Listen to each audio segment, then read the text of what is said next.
Hi there. I'd like to tell you some stories about the places I've been and the things I've done, the boats I've owned, the vans I've customized and loved, and the motorhomes I've camped in, lived in, boondocked with, cooked in, and fished from. Please enjoy my stories or whatever else might be on my mind today. Hello, YouTube. Well, I thought I'd change up the scenery a little bit today, the background. This is one of our vegetable gardens. These are green beans. We picked them yesterday, got a couple of buckets full. You can't see it, but it goes down there about 20 feet, and it goes up there about 15 feet. Um, this is a lettuce plant that's gone to seed. It was iceberg lettuce, very good. We ate it all. Well, we gave away a lot of it, but the roots have resprouted and gone to seed. The remnants of some tomato plants, some giant sunflower seeds. Jesus replanted this. I don't know what he put in there. It hasn't come in yet. I guess we'll find out. This is down in our lower yard. We've got another cactus garden over there and another vegetable garden over there. It's full of radishes and green beans and dill and something else. Another cactus garden over there. I'll give you a tour, but today I wanted to talk to you about our first trip to Alaska. And I brought some pictures with me to show you, and I'll show them to you better than just holding them up for you. But I wanted to have these to remind me what I want to talk about. My son and I flew into Anchorage from Portland, Oregon, and the rest of my family was meeting me up there, my brother and his wife and 3 little kids. You'll see them in the picture. And my mom and dad, and they had a van that they'd camp in. So my brother pulled a 26-foot travel trailer, and my son and I bought a tent then, and we rented a Ford Explorer after we flew into Anchorage and went tent camping with them.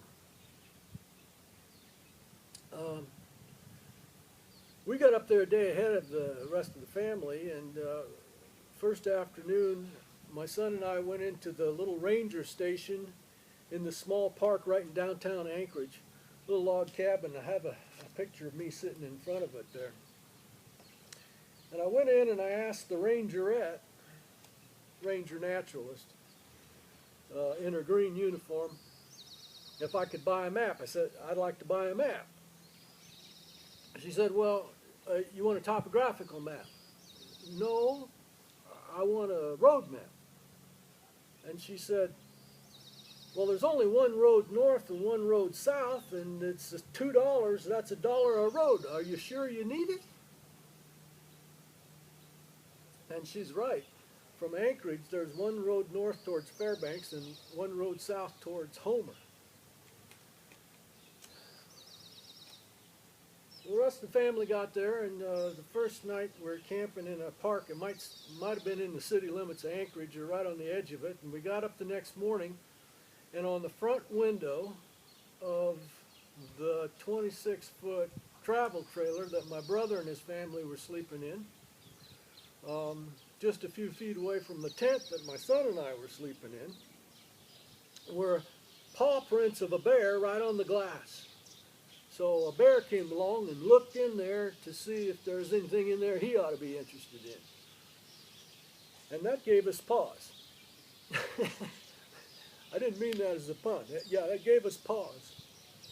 It did let us know that we were in a wild place. Here we are, Alaska. So we took off on one of those 2 roads, south, and our first stop was along a little creek. I think the name of it was Eagle Creek, south of Anchorage.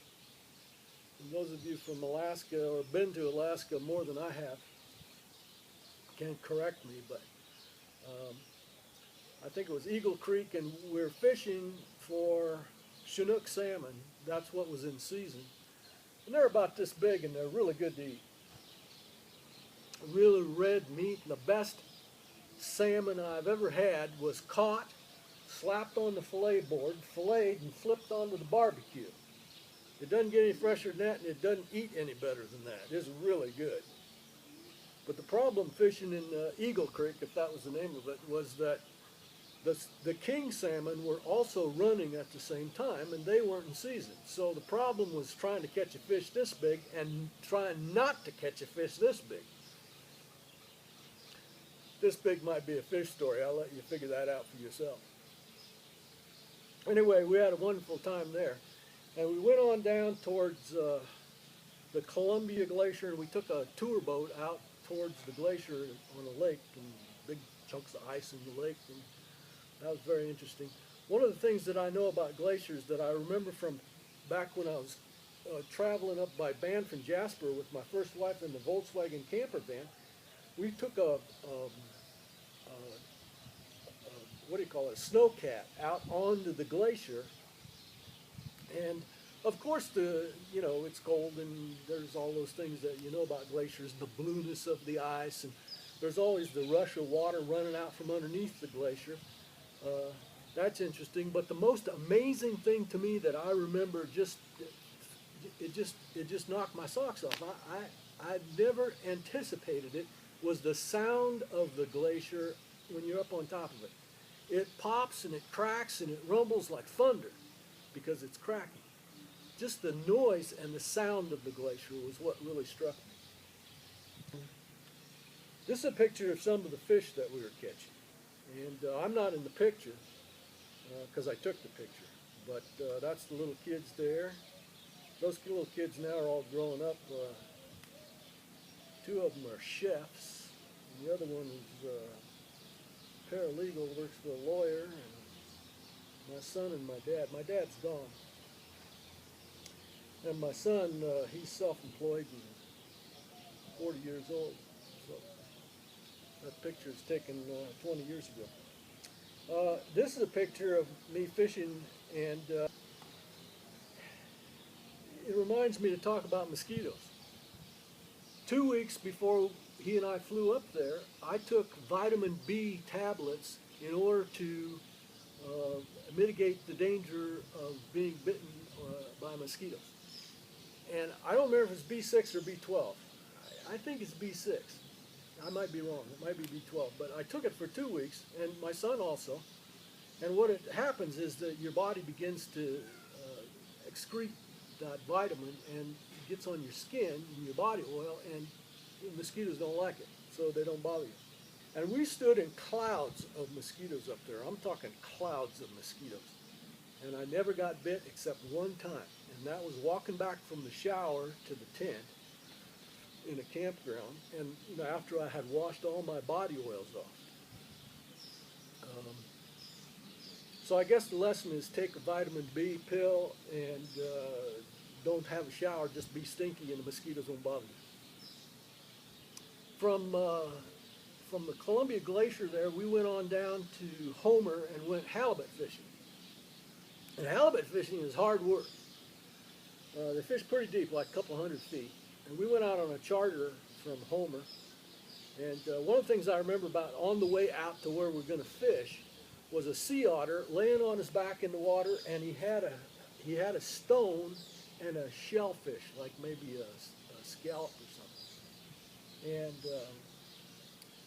probably just like a steamer clam. And he's laying on his back in the water, and he's got that on his chest, and he's hitting it with the rock. I guess they use a rock to break open the shell so they can eat it.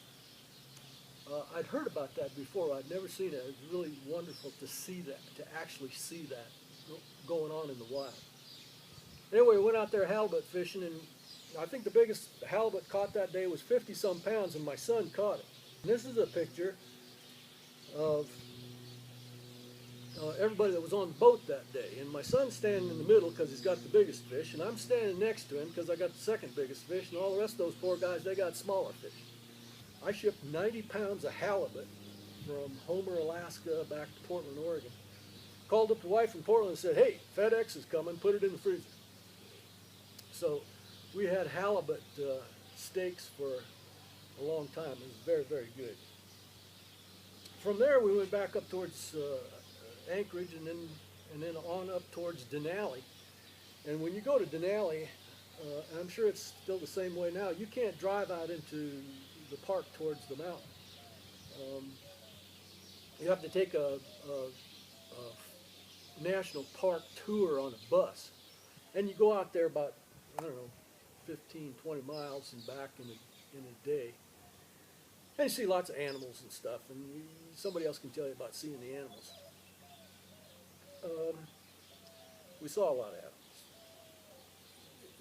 My mother got real close and up personal with a caribou. Actually, it was the other way around. She's taking a picture of the caribou, and all of a sudden it started charging towards her, and suddenly it wasn't just in the picture, it was nearly inside the camera. It was very interesting to her, but I don't want to go into detail about it. From there, we split up with family, and my son and I drove on up to Fairbanks. And on the way up to Fairbanks, an Alaskan highway patrolman stopped me for speeding.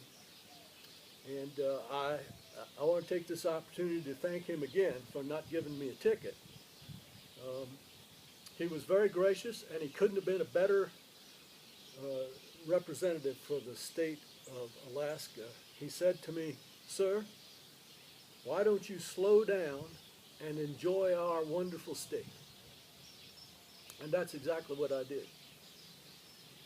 We got up to Fairbanks, and one of the things that we had enjoyed previously at a different place was going on a bush plane. And if you've never been on a bush plane with a short takeoff and short landing, it's an experience. You shouldn't miss it if you get up there and get a chance to do it. They have big engines, and they take off in a real short distance because they don't have runways. They just got this little place to land and take off. So they take off and they go vroom, up in the air, and when they come in, it's just that quick, it seems. Anyways, it's a fun experience, and we decided to do it again.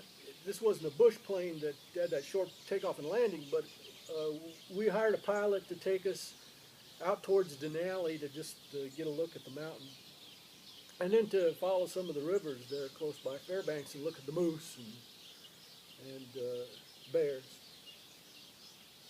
Anyway, I've got a picture of that, and there's something else I wanted to say about it. This is a picture of me and my son and the bush pilot. And what I have written on the back of the photograph is 6 degrees of separation. You've heard that saying, there's 6 degrees of separation between people. If you and 5 other people really get to know what your relationships are, that you'll have some connection to every other person in the world. It's called 6 degrees of separation. And I don't know if that's true. I don't know if I believe it, but it's a big world. But that experience made me think about that. The 6 degrees of separation, as it turned out when we were talking to this guy, was that his winter job was working for a law firm in Green Bay, Wisconsin.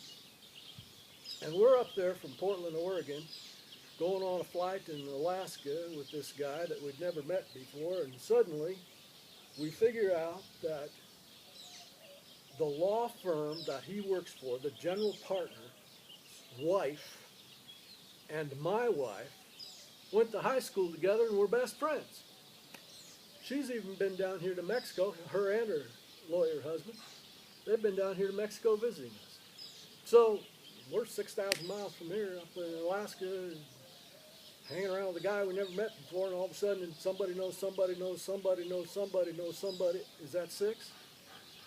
Anyway, you get the point. Well, that was our first trip to Alaska, and that certainly wasn't all of it in 3 weeks, but that was some of the highlights, and I hope you enjoyed listening to me talk about it. Hey, if you like my stories, and you think you might like the next one, please subscribe, and hit the like button down there too. And always remember, in the words of Mark Twain, as paraphrased by my wife, Jerry never lets the facts get in the way of a good story.